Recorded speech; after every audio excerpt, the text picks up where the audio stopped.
ఈరోజు మనందరికీ కూడా తెలుసు, రాజ్యాంగంలో 4వ స్తంభం ఏంటంటే ప్రెస్. దానికున్న మరి బాధ్యతలో భాగంగా దాన్ని నిర్వహణ చేయాలంటే అతి కష్టమైన పని. ఈరోజు వార్తలను ప్రజల మధ్యకు తీసుకెళ్ళాలి.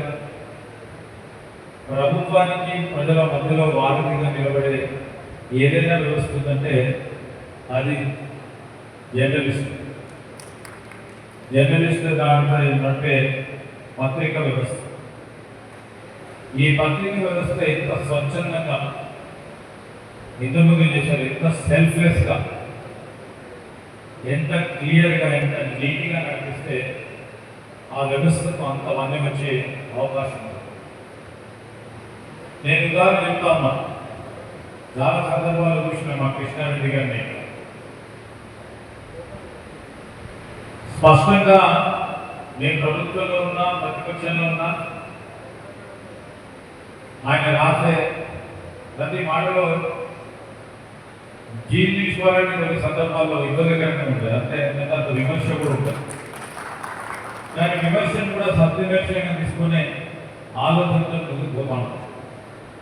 అనేక సందర్భాల్లో అడిగిన కృష్ణ క్రికెట్ రాష్ట్రము ప్రతిపక్షంలో ఉంటుంది రావచ్చు, ఈరోజు మళ్ళా ప్రభుత్వంలో మళ్ళా ఇతర రాష్ట్రంలో ఎందుకని సార్ ఎక్కడో అక్కడ వ్యవస్థలో చిన్న చిన్న తప్పులు వస్తాయి.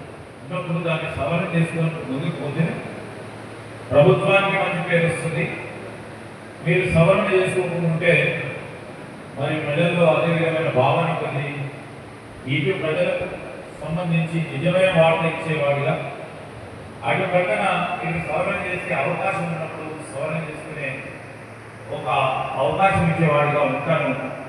నేను నమ్మిన విలువను స్వచ్ఛందంగా స్వేచ్ఛగా ముందుకు తీసుకెళ్లే ప్రయత్నం చేస్తాను తప్ప దానికి ఒక డిజిటల్ మీడియాకు సంబంధించి ఒక ప్లాట్ఫామ్ ఏర్పాటు చేసి ప్రభుత్వ పరంగా ఈరోజు అకాడమీని ఏర్పాటు చేస్తే దశ దిశ, దాంతో పాటు ఈరోజు మనం అనుకుంటున్నట్టు డిజిటల్ మీడియాకు సంబంధించిన ఒక ఫార్మాట్ కార్యక్రమం, దానికి ఒక ప్రొసీజర్ ప్లానింగ్ ఉంటుందని ఒక మంచి ఆలోచన చేసి నేను ఇన్ఫర్మేషన్ మరి మా ఐఎఫ్పిఆర్కి సంబంధించిన గౌరవ సహచర మంత్రులు శ్రీనివాస్ రెడ్డి గారితో కూడా తప్పకుండా సంప్రదిస్తాం. మీతో కూడా మీటింగ్ ఏర్పాటు చేస్తాం. అదేవిధంగా ముఖ్యమంత్రి గారి దృష్టికి తీసుకెళ్ళి మరి దీన్ని కార్యాచరణ ఏ విధంగా ఉండాలని కూడా మరి తప్పకుండా అయ్యే ప్రయత్నంలో మరి మేము ప్రయత్నం చేస్తాం. మేము గ్యారెంటీ చేయడానికి సంబంధిత మంత్రి కూడా ముఖ్యమంత్రి గారి దృష్టికి తీసుకెళ్ళాం. మా పార్టీలో తప్పకుండా మంచి ఆలోచన డిజిటల్ మీడియా అకాడమీ ఏ రాష్ట్రంలో లేని ఈ అకాడమీని మన తెలంగాణ రాష్ట్రంలో మనం మొదటిగా స్థాపించాలని ఒక ఆలోచన ఇచ్చినందుకు వారికి కూడా హృదయపూర్వకంగా తెలియజేస్తాం.